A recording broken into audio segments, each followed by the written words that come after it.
Chapter 5 A Moment of Terror 4 months had passed since Charles Darnay's trial. It was a Sunday afternoon, and Jarvis Lorry had come to call on the Manets in their small house in London. While waiting in the doctor's room for his host to appear, Mr. Lorry's eyes fixed on the shoemaker's bench and tools, those terrible reminders of Dr. Manet's years in prison. "What are you staring at?"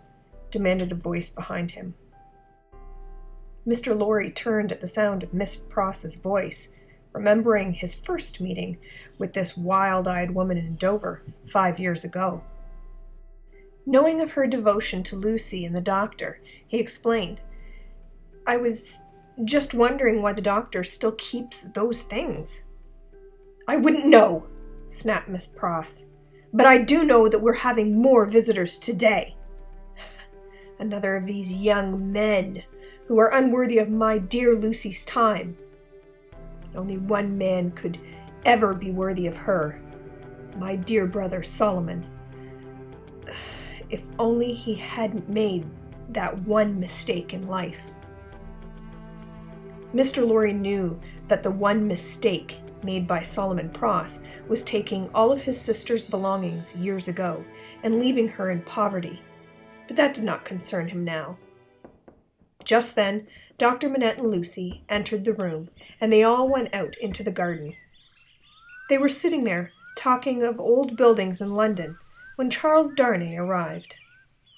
Joining in their discussion, Charles asked, "Have any of you seen much of the Tower? I was imprisoned there before my trial." "Lucy and I have been there a few times," answered the doctor. "It's quite interesting." "Well, when I was there, I learned something very curious.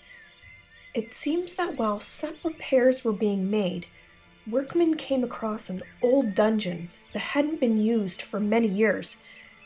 Every stone of its inner wall was covered with names, dates, and complaints written by the prisoners.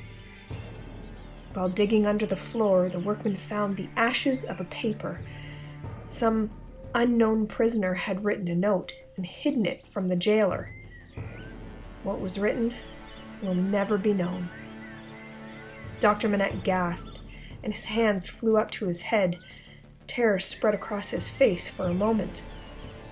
"Are you ill, father?" cried Lucy. "No, dear," said the doctor, recovering himself quickly. "I just felt some raindrops. We should go inside."